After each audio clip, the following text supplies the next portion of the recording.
everyone, it's Andy here. So a few days ago, I uploaded this video and I checked it out on my editing software and the entire video looked really good. Unfortunately, something happened from the time it rendered and was uploaded to YouTube. A great big portion of the video was gone. And unfortunately, I uploaded the video on my way out the door, and then of course with Thanksgiving, was not able to change it until this morning. So that's what I've done. I've gone back and re-rendered the video, got the entire video back to the way it should have been, and that is what is coming up right now. So the original video got taken down, and this is the one that is going to show you all the way through for the build of Tamiya's 35th scale Panzer I B. Hi everyone, it's Andy from Hobby Headquarters, and today I have a build video for you. Today we're going to be building this little guy right here. This is the Tamiya 35th scale Panzer I B. Now the Panzer I B is very similar to the A, but it's a stretched version of the A. So it's an extra road wheel and a longer chassis overall, and a few other little modifications on it there.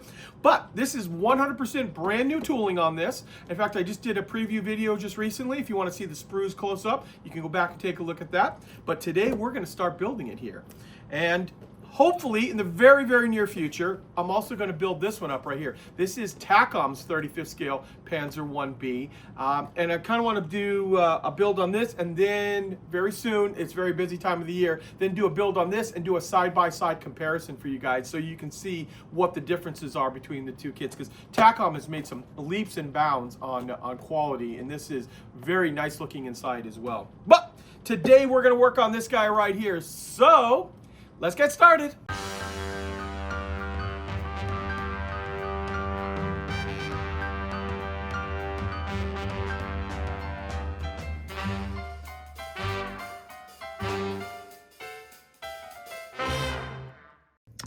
Okay, we're going to start building the lower hull here, and it is made up of multiple parts.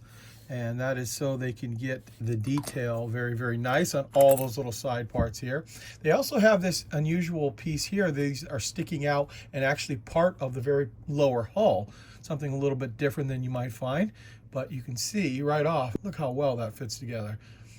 Just slides right together just like that. Now, we also need to put the other side on, and they also have this center piece here that is going to keep everything nice and square. So I'll keep my hand out of the way here. Slide that in. And then I can put glue on the inside of that to keep them all lined up nice and straight.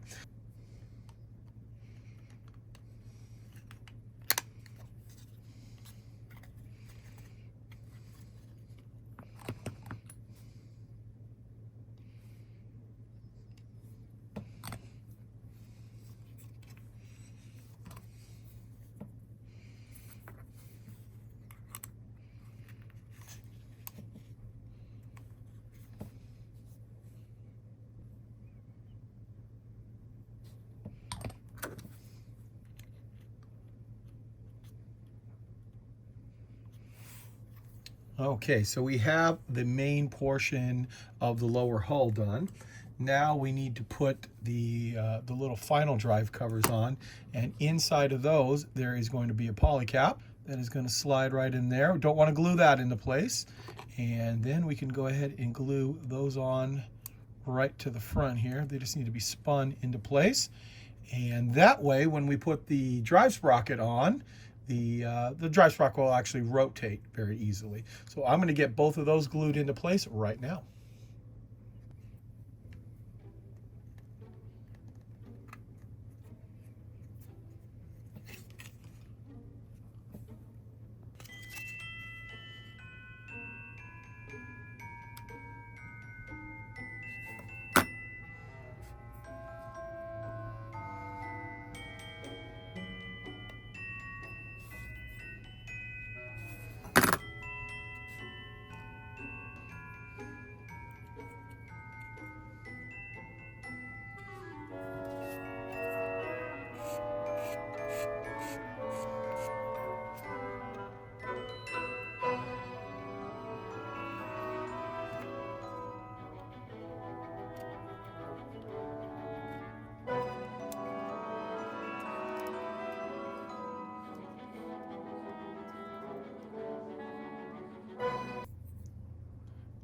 Okay, on this part right here, we want to make sure that that little notch right there is sticking up before we let the glue dry in place.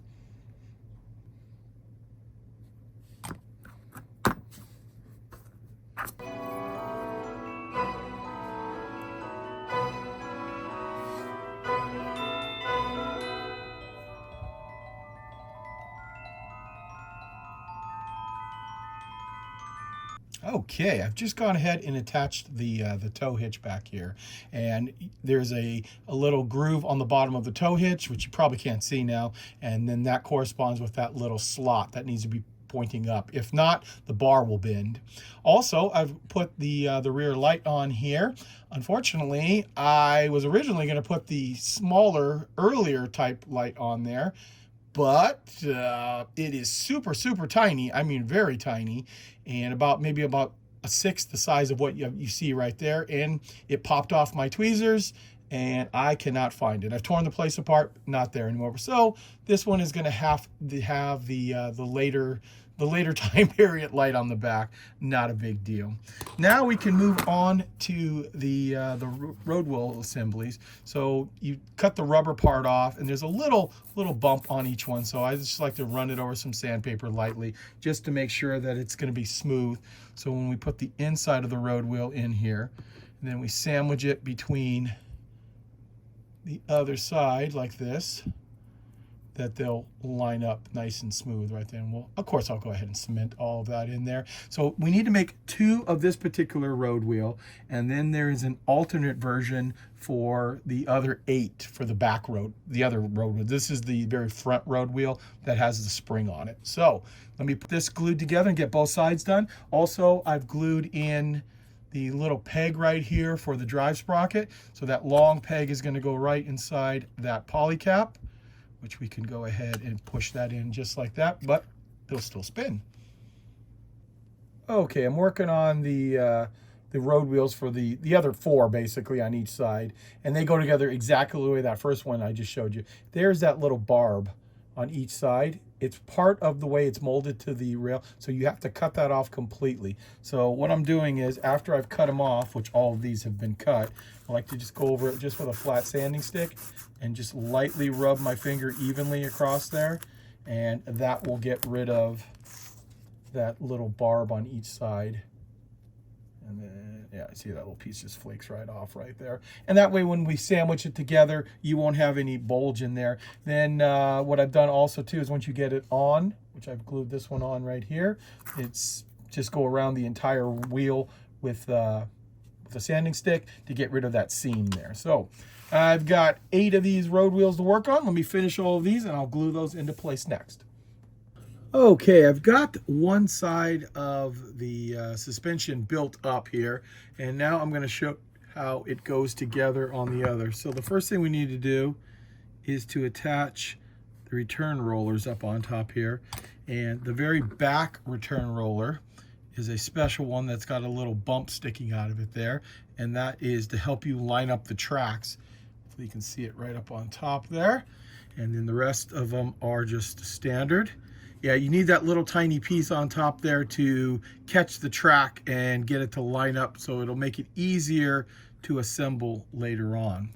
Okay, now I can show you how the bogies go together now that the return rollers are up on top there. And with that, we've got a piece like this that's got the 2 little pegs sticking out that are going to correspond to the road wheels.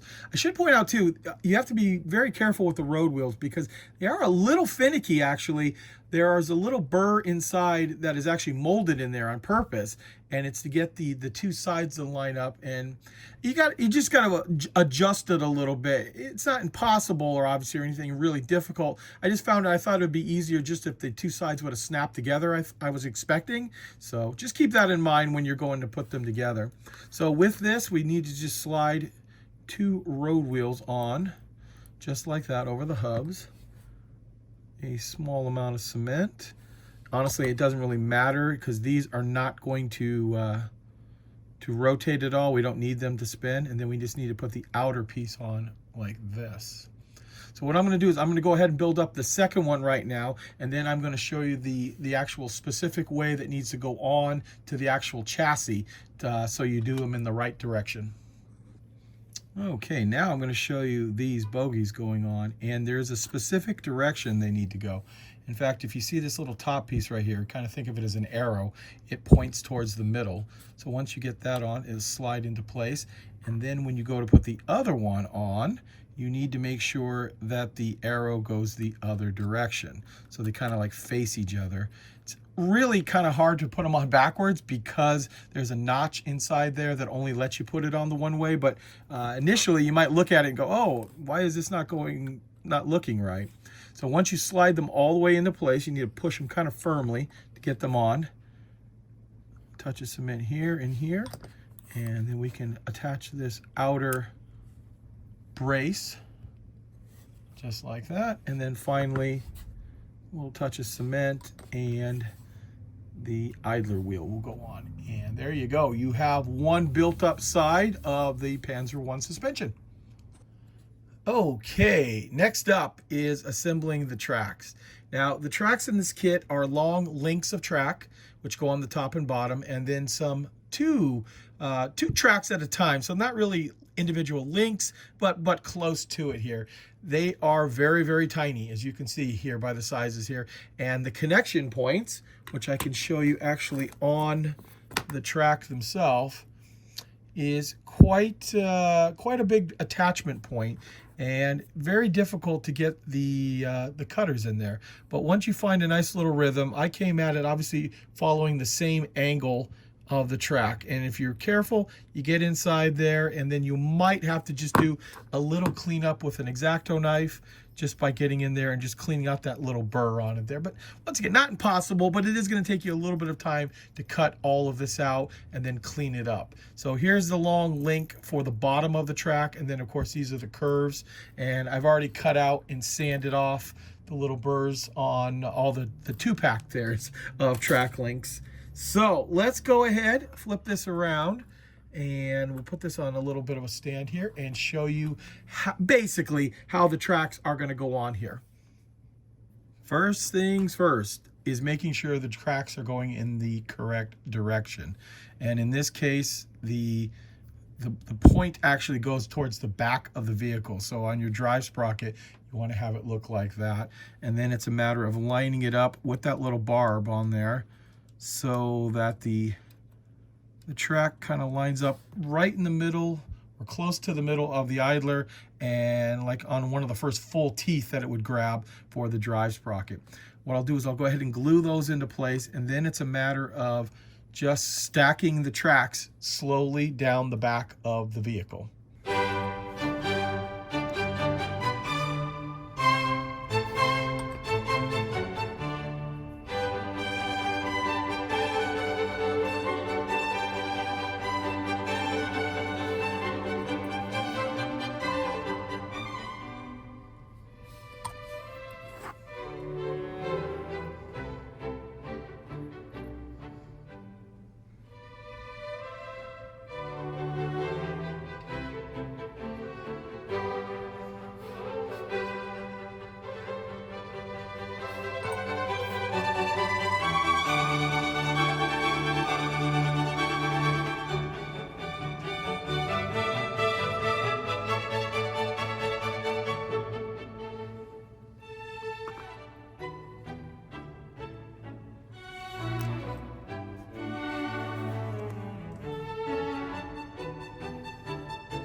Okay, now that we've assembled part of the muffler, we need to create the shroud.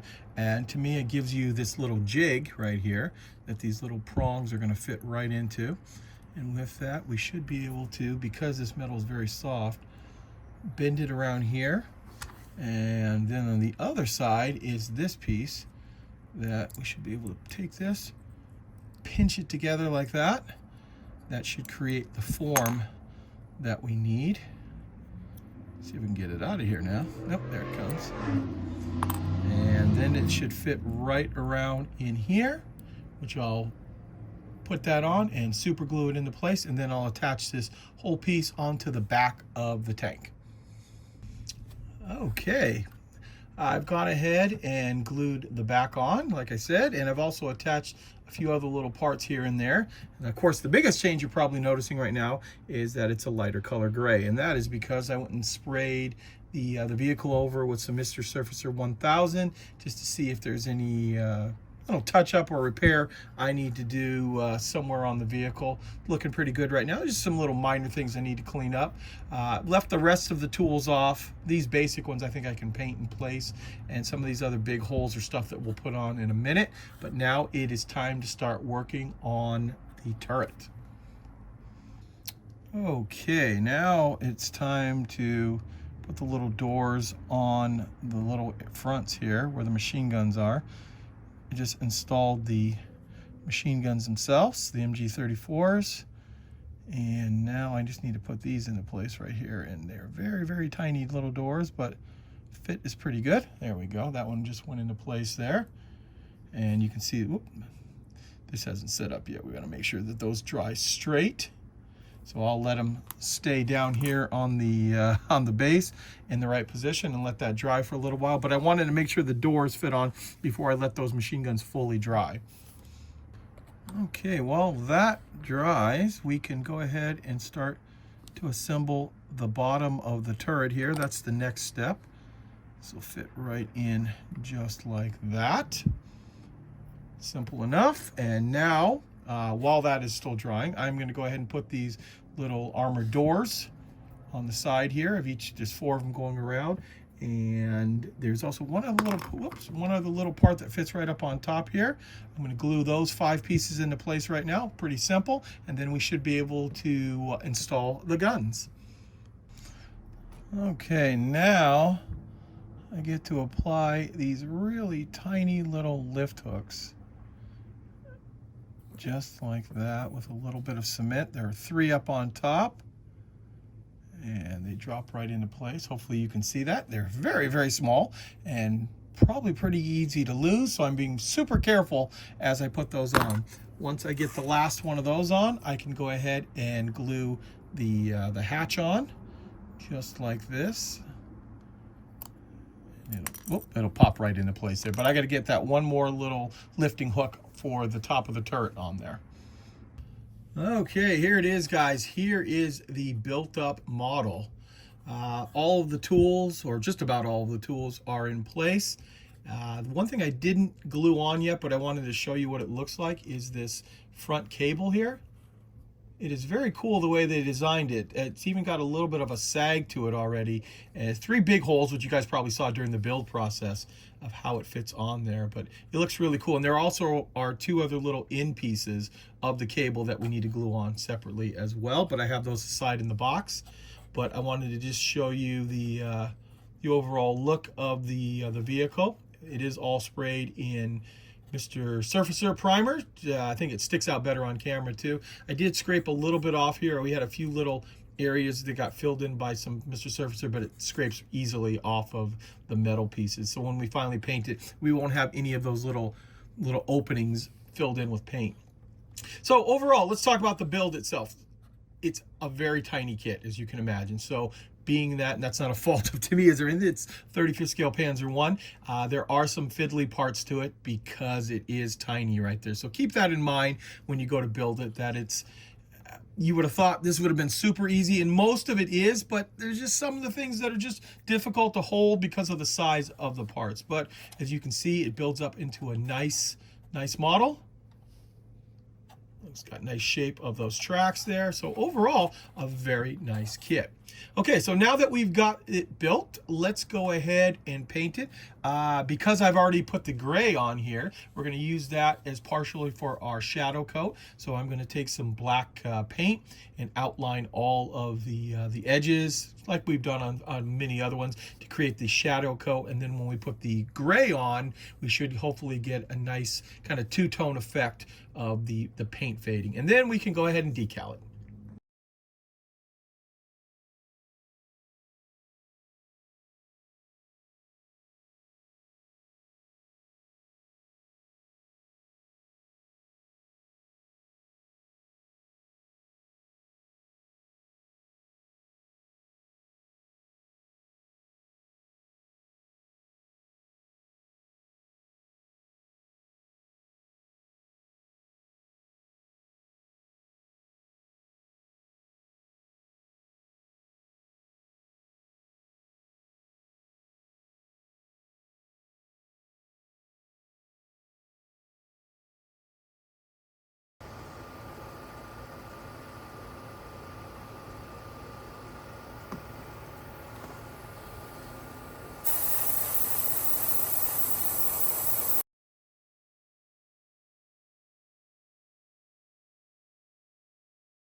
Okay, what I'm going to do now is I'm going to add just a drop or two of light blue to my current paint, and then I'm going to go over the panels because I didn't get the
Okay, there is the paint job now, all dry. Adding the little light blue kind of makes some of the panels pop just a little bit more.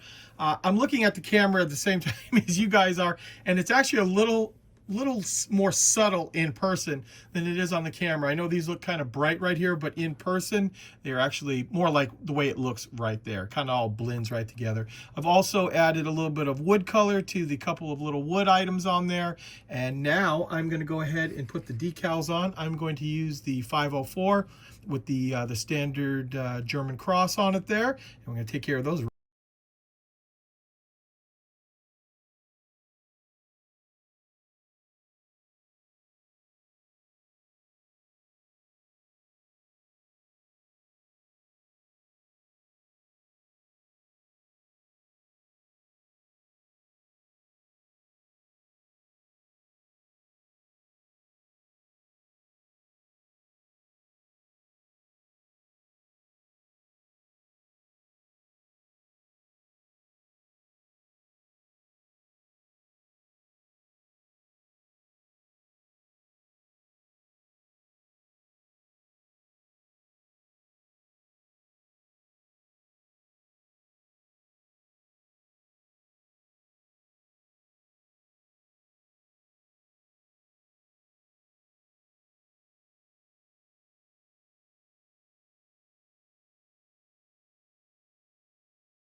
Okay, now that we have the dull coat on the over the decals, all that sealed in, I'm taking some Tamiya panel liner and thinning it down with a little extra enamel thinner, and I just want to go around and highlight all the little areas here that make them pop out a little bit.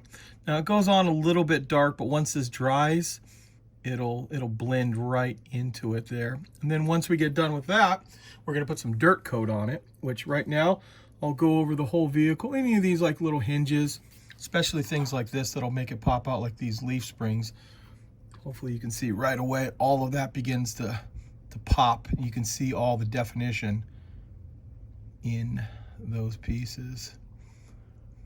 So I'm going to go ahead and finish doing that up, and then we'll put a little bit of a dirt type wash on it. Okay, now in this little tray right here, I've mixed some light sienna pigment powder with a little enamel thinner, and we're going to go, and it gets kind of dark right here, but it's going to lighten up quite a bit.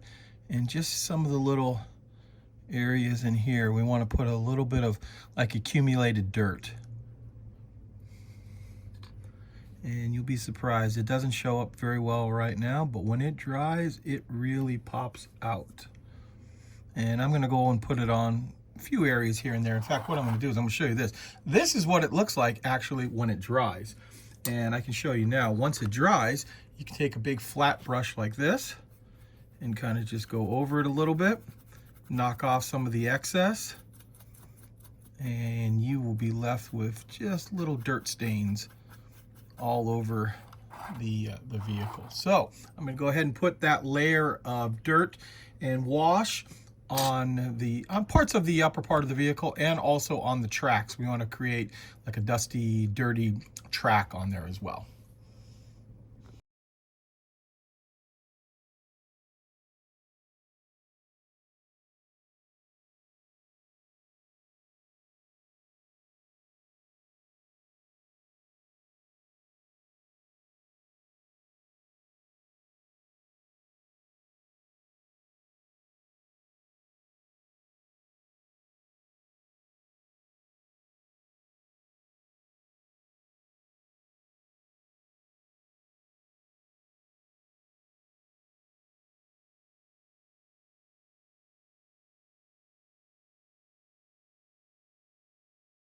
That the powders had a chance to dry, we're just taking a dry flat brush and knocking down and not having so much dirt in so many areas. We want to look like it accumulated naturally, so just kind of scrubbing it out a little bit here.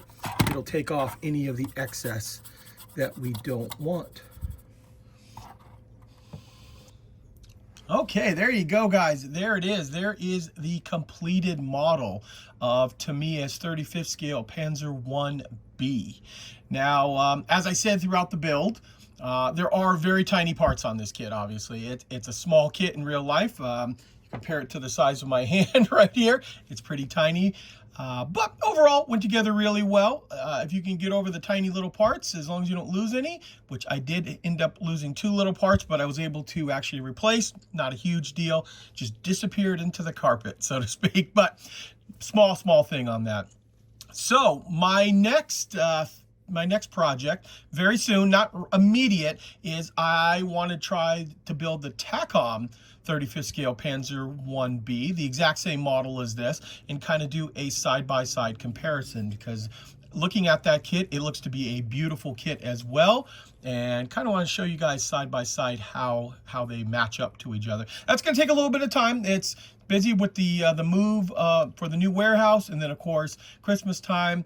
I'm going to try to start it immediately, but no guarantees on it there. So there you go, guys. I want to take this opportunity to thank you as always for watching, and please stay tuned because I have many more videos coming.